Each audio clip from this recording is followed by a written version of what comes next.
और आपका स्वागत है आपके अपने चैनल पे। आज की हम वीडियो में बात करेंगे input tax credit. Input tax credit for BCom. अगर आप बीकॉम बीबीए किसी क्लास में हो और ये टॉपिक आपके में है तो आज हम इस टॉपिक को कॉन्सेप्ट सीखने वाले हैं और ये होगी इसकी पहली वीडियो। दूसरी वीडियो में इसके बारे में और अच्छे से बात करेंगे। आज की वीडियो है सिर्फ कॉन्सेप्ट की। तो चलिए शुरू करते हैं। इनपुट टैक्स क्रेडिट क्या होता है? इनपुट टैक्स क्रेडिट को यहाँ पर समझने से पहले सेक्शन में क्या लिखा हुआ है, सबसे पहले हम थोड़ा सा एग्जांपल के थ्रू समझने की कोशिश करते हैं कि इनपुट टैक्स क्रेडिट क्या होता है। तभी हमें समझ में आएगा कि क्या होता है। एक्चुअली में आपको पता होगा कि जैसे कि हम गुड जो सप्लाई करते हैं वो एक चेन में होता है। कभी भी सीधा कस्टमर पर डायरेक्टली गुड नहीं पहुँचता। उससे क्या होता है कि हम पहले एक मैन्युफैक्चरर होता है, पहले वो डिस्ट्रीब्यूटर को बेचता है, फिर डिस्ट्रीब्यूटर आगे रिटेलर को बेचेगा। इस तरीके से काम होता है। तो ऐसे ही यहाँ पर आप देखोगे क्या हुआ कि एक मिस्टर सुमिन थे, मेरठ के रहने वाले थे। उन्होंने एक रेफ्रिजरेटर सेल किया 2 लाख रुपए का एलजी इलेक्ट्रॉनिक को। ठीक है, एलजी इलेक्ट्रॉनिक वाले को इनने 2 लाख रुपए का रेफ्रिजरेटर सेल किया। अब उस पर इन्होंने जीएसटी लगाया, बिकॉज जो सेल करता है, जो सेलर होता है वो जीएसटी लगाता है। तो इन्होंने जीएसटी लगाया 12% के हिसाब से 24,000 रुपये।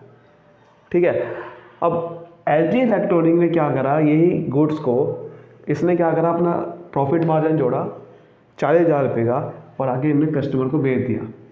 अब इसने फिर जीएसटी चार्ज किया, तो जीएसटी चार्ज किया 12% के हिसाब से, तो 28,800 रुपये आया। तो अब क्या होगा, क्योंकि ये जो एलजी इलेक्ट्रॉनिक वाला है, ये एलजी इलेक्ट्रॉनिक वाला क्या बन गया, एक रिटेलर बन गया। सपोज करो ये क्या बन गया, एक रिटेलर। तो इसकी टैक्स की लायबिलिटी कैसे निकाली जाएगी? सबसे पहले देखा जाएगा कि इसने टैक्स कितना चार्ज किया कस्टमर से। तो हमने देखा कि 28,800 रुपये इसने चार्ज किए।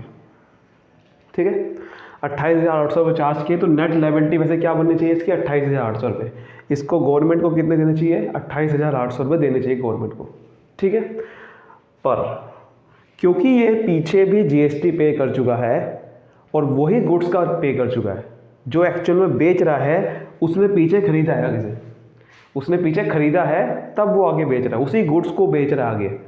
तो एक्चुअली में जब भी आप कोई सेम, आपने कोई पीछे खरीदा है सामान और उसको बिजनेस के लिए यूज़ कर रहे हो और उसी को ही आगे बेच रहे हो, या तो उससे प्रोडक्ट बना के बेच रहे हो।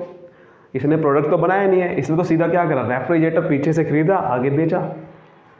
एक ऐसा भी सीन होता है कि आप पीछे रॉ मटेरियल खरीद रहे हो और आप बना के बेच रहे हो। अगर आप ऐसा चीज़ कर रहे हो कि पीछे से लिया आगे बेचा, तो वहाँ पर आपको एक फैसिलिटी मिलती है, that is input tax.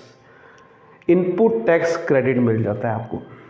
Input tax credit, ये इनपुट टैक्स क्रेडिट क्या होता है कि जो आपने पीछे इनपुट पे टैक्स दिया। इनपुट होता है कि बिजनेस के लिए रॉ मटेरियल्स आपने खरीदे, बिजनेस के लिए जो भी हमने पीछे रॉ मटेरियल्स खरीदे, that is your input.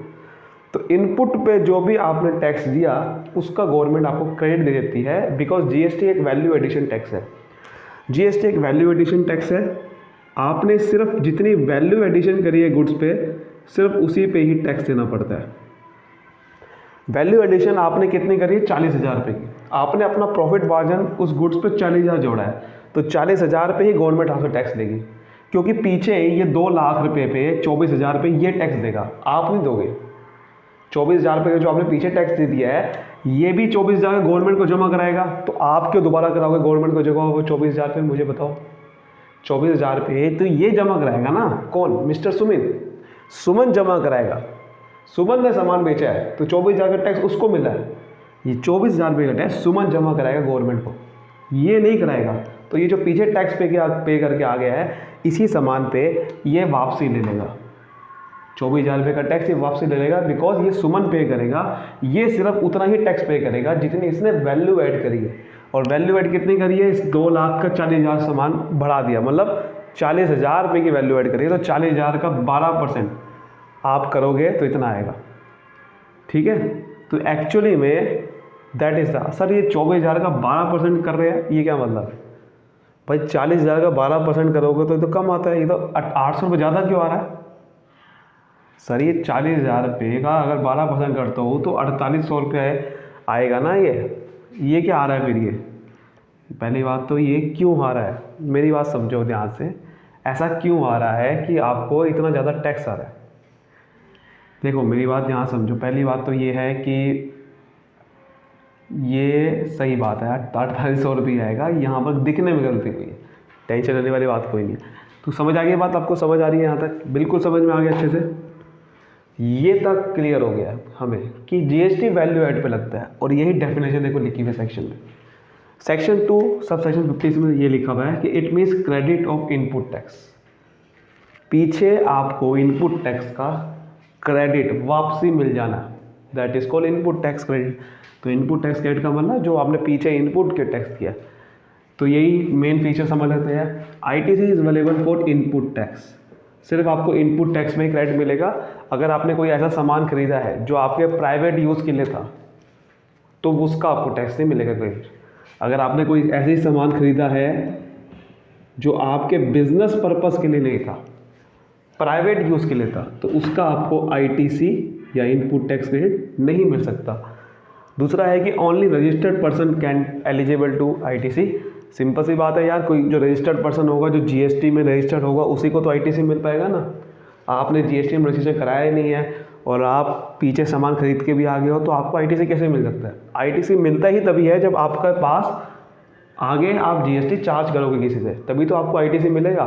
ITC का पर्पस उसी के लिए ही होता है कि पीछे आप जो जीएसटी जमा कराने वाले हो उसकी लायबिलिटी को कम कर देना, उसकी सेट ऑफ कर देना, बस यही होता है। तो आईटीसी आप उसी समय इस्तेमाल कर सकते हो जब आगे टैक्स आपने लिया हो, तो रजिस्टर्ड पर्सन ही पे कर सकते हैं ना। एलिजिबल आइटम क्या है आईटीसी के लिए? आईटीसी आपको गुड्स पे मिलता है, सर्विसेज आपने कोई पीछे ली है वो उसमें मिल जाता है आपको आईटीसी। अगर मैंने कोई पीछे से रिपेयर करवाया और रिपेयर कराना ज़रूरी था मेरे को काम करने के लिए, तो वो भी आपकी आईटीसी के लिए एलिजिबल बन जाएगा। कैपिटल गुड्स भी आपके एलिजिबल बन जाते हैं, बट ये इसमें कुछ कंडीशंस होती है, ठीक है। इसकी मैं आपको अगली वीडियोस में बात करूँगा कैपिटल गुड्स के बारे में और अच्छे से। लेकिन कैपिटल गुड्स का आईटीसी मिल जाता है, हम उसकी बात करें ना, एलिजिबल आइटम मिल जाता है, बट कुछ कंडीशंस होती है, कंडीशंस एंड रिस्ट्रिक्शन होती है इसके अंदर। आईटीसी की मिलने के लिए कोई ऐसे नहीं मिल जाता आपको आईटीसी, बहुत सारी कंडीशंस है, कई रेस्ट्रिक्शंस भी है। उसके बारे में हम एक एक करके बाद बात करेंगे, जो कि बहुत बड़े सेक्शन के अंदर है। Adjustment of input tax credit, इसमें आपको एडजस्टमेंट करनी पड़ती है। बेसिकली आपको आईटीसी जो मिलता है ये आपको इलेक्ट्रॉनिक क्रेडिट लेजर अकाउंट में मिल जाता है, ठीक है। इलेक्ट्रॉनिक क्रेडिट लेजर अकाउंट में आपको आईटीसी मिल जाता है, और ये आपका एडजस्टमेंट के लिए मिलता है। जो आपकी आउटपुट टैक्स लायबिलिटी होती है उसके अंदर एडजस्टमेंट आप कर सकते हो आईटीसी लेके, उसके लिए आप इस्तेमाल करते हो आईटीसी, ठीक है। तो ये आज की वीडियो के लिए इतना ही। अगली वीडियो में हम इसके बारे में डिटेल में बात करेंगे। सेक्शन नंबर 16, सेक्शन नंबर 18, जो कि आपको बताएगा कंडीशंस क्या क्या है, क्या क्या रेस्ट्रिक्शन है, किस पे आईटीसी मिलता है और किस पे नहीं मिलता। बाकी मैं आपको बात भी करूँगा कि कैसे ऑर्डर में आपको आईटीसी यूटिलाइज करना पड़ता है। तब तक के लिए आज के लिए वीडियो के लिए इतना ही, मिलते हैं अगली वीडियो, तो चलिए बाय बाय, थैंक यू।